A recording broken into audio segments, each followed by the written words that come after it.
हांव आसा दिवाडी आनी दिवाडी एका टायमाचेर भाता खातीर म्हणजे रायसा खातीर खूब फामाद. कारण दिवाडी हें बेट आनी ताजे मदीं एक गांव आसा आनी सगळे चारूय वटेन शेतां आसा आनी व्हडलीं व्हडलीं शेतां आसा.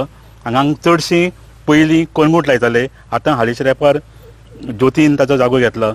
आनी सद्याक आतां हो जो टायम आसा तो हार्वेस्टिंगाचो टायम आनी सगळे कडेन आमकां दिश्टी पडटा हार्वेस्टिंग करतना एक हार्वेस्टिंग मशीन आसा.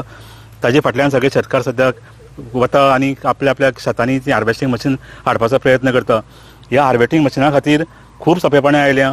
लोकांचें कामेऱ्यांचेर जे डिपेंडन्स आशिल्लें तें कमी जाल्यां. कामेरी आनी मानाय आतां मेळना आनी तांचो दिसवडो इतलो वाडला की तांकां हें परवडना. सो ताजे खातीर हे हार्वेस्टिंग मशीन आसा it has been a big saviour for the farmers of दिवाडेचे आनी दिवाडेचेच न्ही सगळे शेतकाऱ्यां खातीर हो व्हडलो एक रिलीफ कसो जाल्लो आसा. आनी ताजे खातीर सद्याक शेतांचें लावपाचें प्रमाण वाडलां. मदीं सगळीं चडशीं शेतां पडंग आसतालीं. सो आतां हीं जें मशीन आयल्यां इवन पावर टिलर आयल्या सो खणपाची गरज ना. इवन नडणी ते म्हणटा की नडणी पयलीं 3 फावटी काडची पडटाली ती आतां काडपाची परत एकच फावटी काडल्यार पुरो जाता. सो अशें मशिनांनी हे फार्मरांचें लायफ खूब बिजी केल्लें आसा आनी ताजे खातीर आतां शेत रोवपाचें प्रमाण हळू करून वाडटा.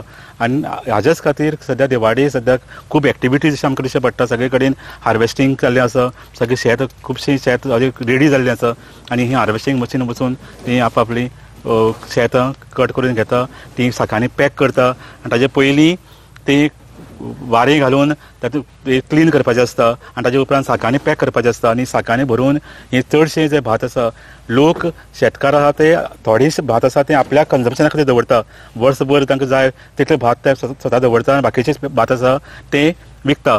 आतां हार्वेस्टिंग मशीन सद्याक दिवाडे भर भोंवत आसा आनी लोकांचें शेत हार्वेस्ट करत आसा, शेत कापत आसा आनी ती सगळे भात आनी खूब ऑटोमेटेड जाल्लें आसा. ती डायरेक्ट टेंपोन वता, टेंपोंतल्यान हाडून ते खंय तरी अशें घालप आसा. आतां हांगा एक दिवाडी एक इंट्रस्टिंग गोश्ट म्हणजे कितें, हांगा एक रेल्वेचो ब्रीज आसा एक्चुली अंडरपास हो आनी ताजे खातीर हें खूब इजी पडटा. कारण पावसान ना जाल्यार लोकांक त्रास पडटा ते धांपून दवरपा खातीर, सांबाळपा खातीर. हे एक हार्वेस्टिंग मशिनान भात कट करून हाडला ते तांकां दाळ हांगा ढीग घातला. सो हें तांच्या 4 म्हयन्याच्या कश्टाचो हें फळ हें हांगा तांकां तें पळोवन खूब समाधान मेळटा आसतलें. डेफिनेटली आमकांच कितें समाधान मेळटा हें पळोवन. सो आतां हें ते वारें सूप घेवन ते क्लीन करपाचें आसा आनी ताजे उपरांत ते सगळे साकांनी भरून आतां हें पळय हांगा तुमी पळयतले सगळे साकांनी भरून दाळ लायिल्लो आसा. हांगा हे सगळे भात क्लीन केले उपरांत हे साकांनी भरलां. आनी असोच एक बिजनेसमॅन आसा जो हे सगळे भात लोकां कडच्यान घेता, शेतकाऱ्यां कडच्यान घेता आनी तो अशें पॅक करून हें भात खंय कारवार वता. कारवार एक व्हडली गिरण आसा ज्या गिरणेचेर हे भाताची तांदूळ करतात. सो अशे तरेन ह्या भाताचो प्रवास आनी दिवाडीची ही एक्टिविटी शेतकारांची जी कितलेशाच वर्सां पासून ही चालू आसा ती परत एकदां ह्या मशिना खातीर रिवायव जाता ही बरी गोश्ट आसा.